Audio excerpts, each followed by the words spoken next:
Donc nous allons appeler la prochaine personne qui va nous parler du projet OIAPOC, Coopération Santé. C'était un projet de transfrontalier de Guyane, Brésil, et mené en consortium. Donc Margot Barbier. Merci. Pardon ? Je suis accompagnée du docteur Céline Michaud, qui est infectiologue aussi pour le projet OCS. Alors, plus on est de force, mieux c'est. Merci.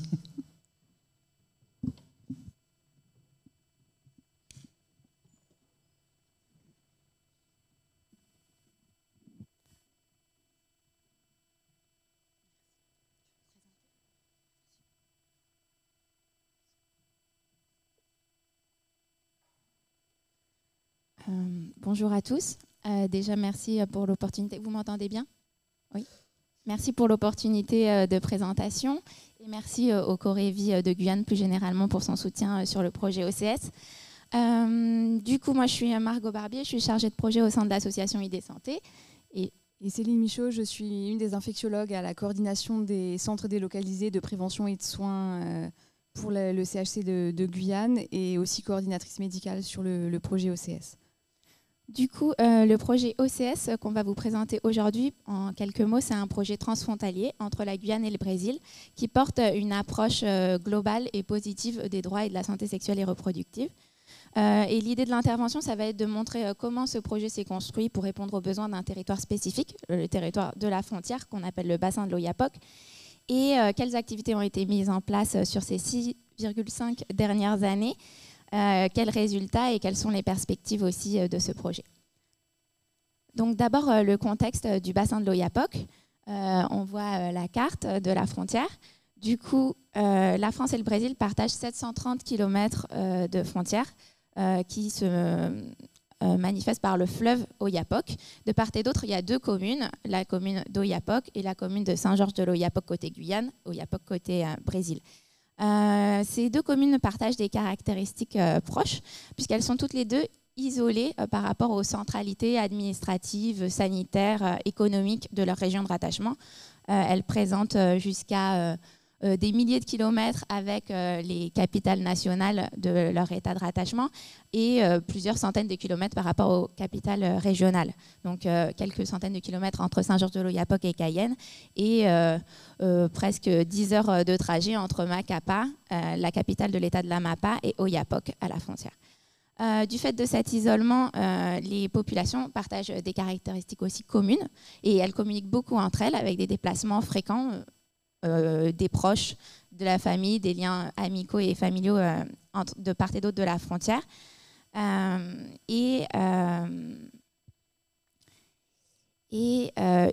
partagent aussi des langues, différentes communautés qui se retrouvent de part et d'autre, les communautés amérindiennes, brésiliennes, métropolitaines, créoles aussi.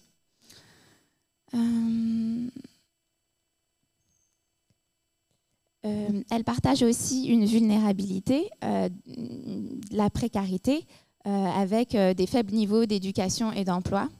À Saint-Georges de l'OIAPOC, 69% de la population n'a aucun diplôme, 60% de la population est au chômage et 71% des familles de l'Est guyanais bénéficient des minima sociaux.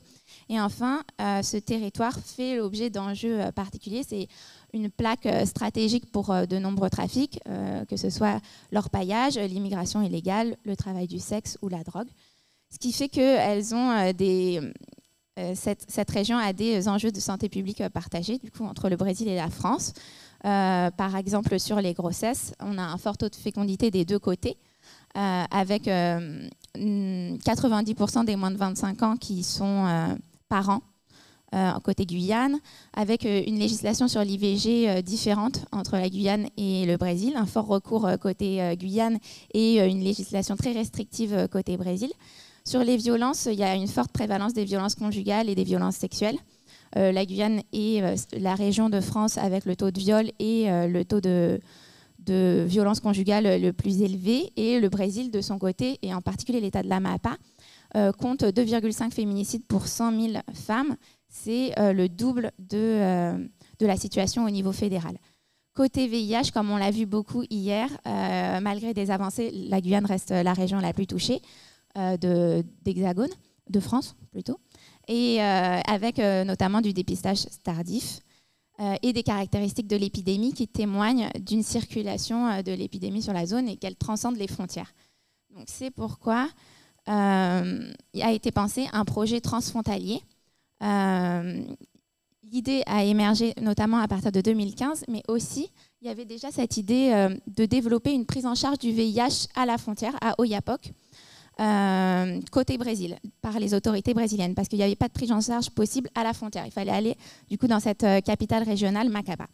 Donc fin 2015, il y a l'émergence de cette idée auprès des acteurs locaux, face au constat du territoire, et un projet qui se monte bénévolement et qui se concrétise par l'obtention de fonds européens en novembre 2016. Ce qui fait qu'en janvier 2017 est lancé ce projet opérationnellement, Oiapoque Coopération Santé, avec l'idée que pour avancer sur les problématiques de santé publique de la région, on doit à la fois travailler d'un côté et de l'autre, sinon on va exacerber les inégalités et pas parvenir à un contrôle de l'épidémie de VIH, mais aussi des autres problématiques. Du coup, on est autour de trois objectifs: la prévention du VIH et la prise en soin des personnes vivant avec le VIH, la prévention des violences faites aux femmes et la prévention des grossesses non désirées. Porté par un consortium binational avec 3 acteurs, le centre hospitalier de Cayenne, notamment via son centre délocalisé de prévention et de soins qui est à Saint-Georges, qui a une équipe variée avec une infectiologue, un médecin, une infirmière, une sage-femme et une médiatrice. L'association DEPAC Fronteira, qui est une association brésilienne de médiation sociale avec une psychologue, des médiatrices et une infirmière. Et l'association ID Santé, qui est une association de médiateurs et médiatrices en santé avec une forte spécialisation en gestion de projet et en promotion de la santé. Le CHC, le Centre hospitalier de Cayenne, est le chef de file des fonds européens, mais la coordination globale du projet OCS est assurée par ID Santé.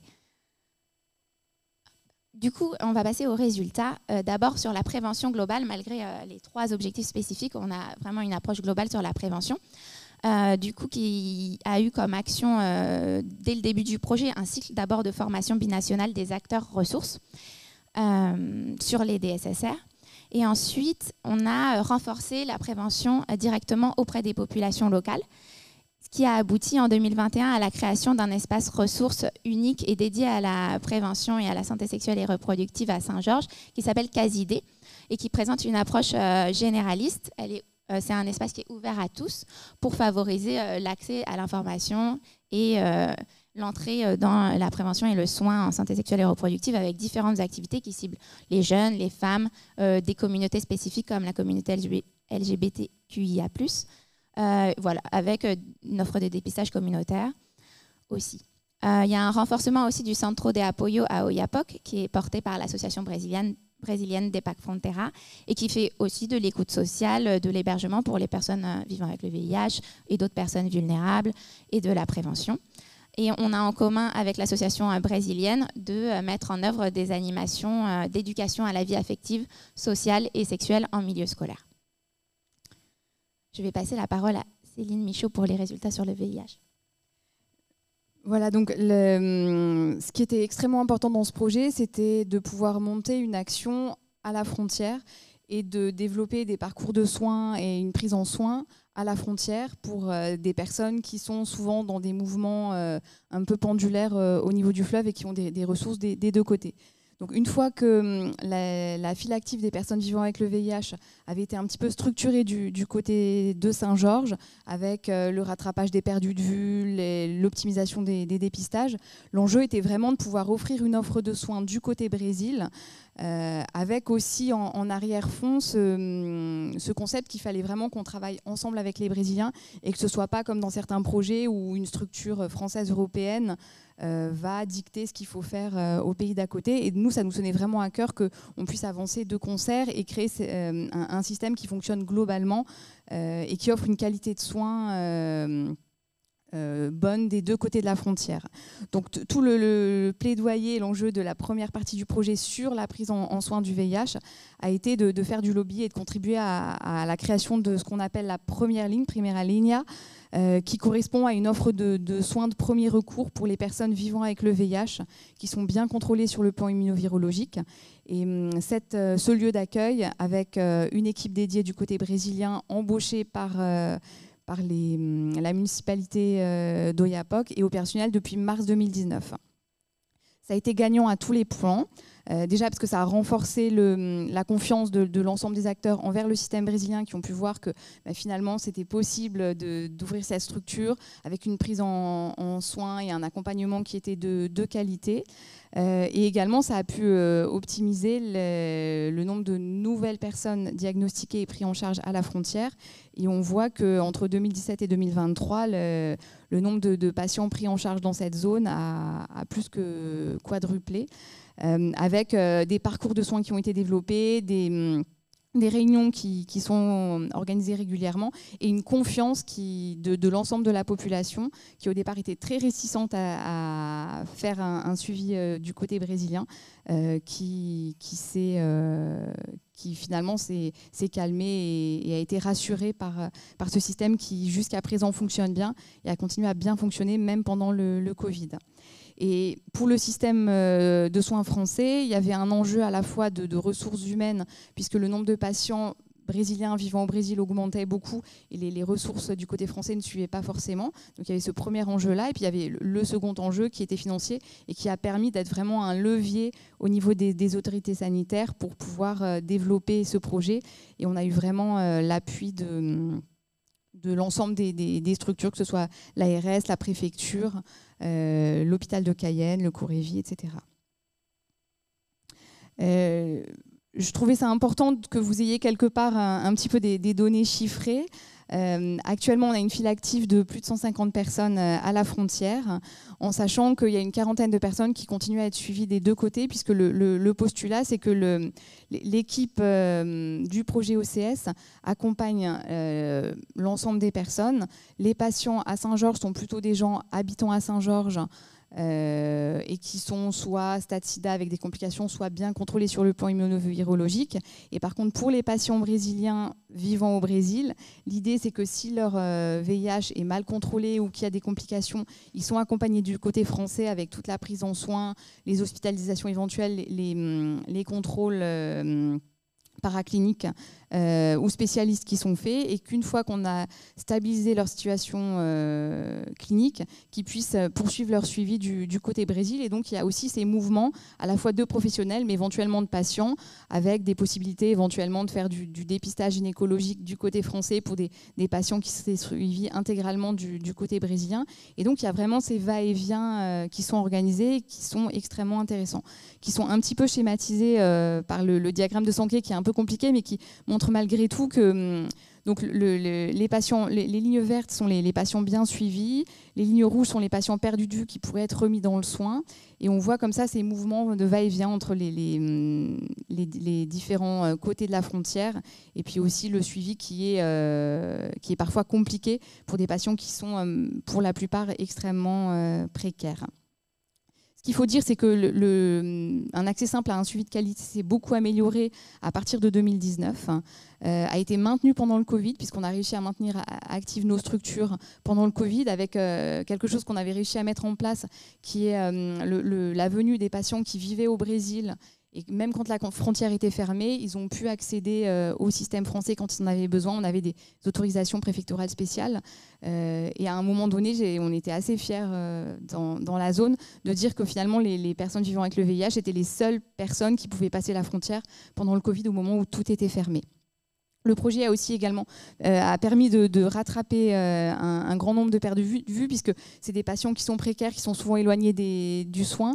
Et le fait d'avoir une équipe de médiateurs qui est depuis longtemps dans la zone, d'avoir aussi beaucoup de bénévoles qui travaillent sur ce projet, ça permet de pouvoir avoir des personnes ressources dans les quartiers et dans les populations clés. Et une dernière force du projet, en dehors du temps dédié, c'est ce dont on discutait un petit peu hier, c'est que l'ensemble des consultations d'infectiologie se font avec un trinôme, avec l'infectiologue ou le médecin du CDPS, le médiateur ou la médiatrice et le ou la patiente. Et donc c'est vraiment ce triptyque qui fonctionne avec le médecin qui n'est pas dans une relation descendante, mais on est vraiment à tous les trois essayer de trouver un système pour que la personne soit le mieux accompagnée possible. Et ça, c'est quelque chose qui nous tient vraiment à cœur et qui fonctionne extrêmement bien. Rapidement,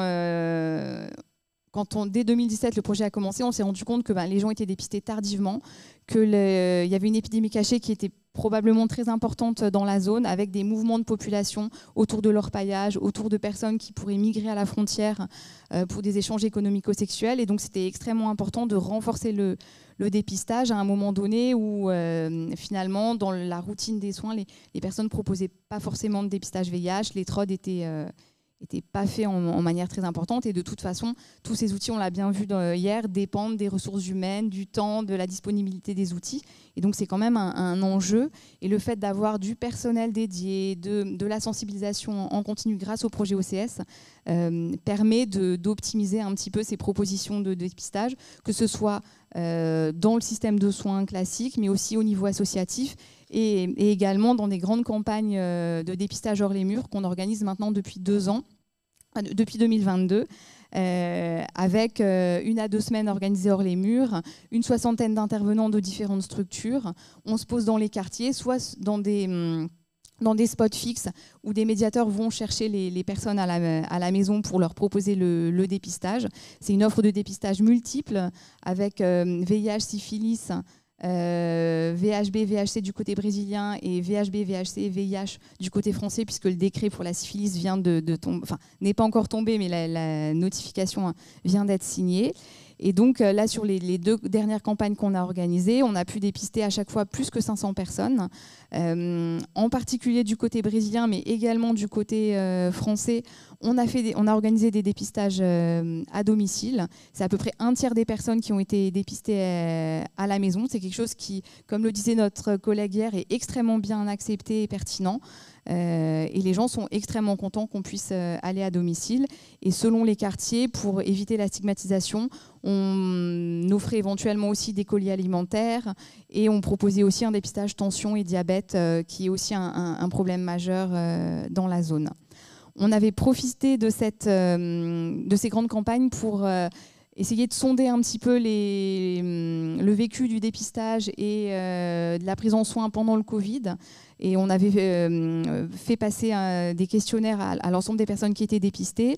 Et on se rendait compte que finalement, 1/3 des personnes n'avaient jamais eu de dépistage avant notre campagne. Que finalement, les gens, ça ne leur posait pas de problème d'être dépistés dans leur quartier. Et que par contre, ceux qui étaient dépistés l'avaient été dans l'année. En Guyane, on recommande de dépister chaque année l'ensemble de la population. Et globalement, les données étaient peu modifiées par la période Covid. Je vais repasser le micro à Margot. Accélérer, mais quand même mettre en valeur les actions qui se sont faites sur la lutte contre les violences et la prévention des violences faites aux femmes. D'abord, un diagnostic sur les violences conjugales pour établir les besoins de la frontière, qui a été fait notamment auprès des professionnels brésiliens comme français, avec une transversalité des difficultés rencontrées et un souhait de travailler conjointement pour offrir un accompagnement pluridisciplinaire et de qualité aux femmes. Ce diagnostic s'est traduit par la BD qui est devant moi et que vous pourrez consulter ensuite sur le cycle de la violence, parce que c'était quelque chose qui n'était pas bien compris par les professionnels, mais aussi par la population. Du coup, voilà, c'est une BD qui existe en français, en portugais, en créole, avec des vidéos aussi pour les non-lecteurs. Voilà, qui a pu être faite pendant ces années de projet. Des actions de prévention et de formation, notamment auprès des professionnels sur les violences conjugales. Avec le turnover, on doit les renouveler régulièrement, et des sensibilisations. On a développé une prise en charge pluridisciplinaire avec la création d'un réseau Ariana qui permet de réunir les acteurs et de faciliter l'orientation des femmes victimes de violences et des staffs médico-sociaux sur les grossesses adolescentes, mais aussi des staffs violences pour permettre la prise en charge sur des cas spécifiques de violence. La mise en œuvre d'ateliers de reconstruction, aussi pour les femmes victimes de violences. Concernant les grossesses planifiées, il y a un diagnostic qui est en cours, donc on continue. Et il y a un travail sur l'accès à l'avortement dans les 3 cas prévus par la loi brésilienne, côté Brésil, par notre partenaire DEPAC Frontera. Sur rapidement les forces et les freins de ce gros projet transfrontalier, ce qui est important, c'est les personnes dédiées dans chaque structure et positionnées localement. C'est vraiment un avantage du projet qui a pu permettre d'avoir la confiance de la population. Et aussi cette organisation en consortium avec des structures françaises et une structure brésilienne qui sont à niveau égal et où chacun garde sa spécificité. Les freins, évidemment le turnover, comme nos compatriotes du Corévi de Guadeloupe, le turnover qui est principalement une difficulté, la langue et les financements également. Pour les perspectives, du coup, on a fini cette première phase du projet OCS et maintenant on est sur un élargissement des objectifs pour la phase 2. On n'est plus sur un objectif seulement centré sur le VIH, mais aussi sur les IST et l'amélioration du diagnostic et de la prise en charge des infections opportunistes. Sur les violences faites aux femmes, on est passé sur les violences liées au genre. Et le gros focus de cette deuxième phase, ça sera la création, la mise en œuvre et l'animation d'un centre d'hébergement et d'accueil à Oiapoque, donc côté Brésil, pour les femmes victimes de violences de la zone transfrontalière, du coup qu'elles soient françaises ou brésiliennes, parce qu'il n'y a pas d'offre d'hébergement d'urgence et de prise en charge dans l'Est guyanais pour les femmes victimes de violences. Voilà, donc on va renforcer la coopération sur ce sujet en particulier. Merci à tous pour votre attention et on a mis tous les soutiens financiers sans lesquels on n'aurait pas pu avancer pendant ces 6 années.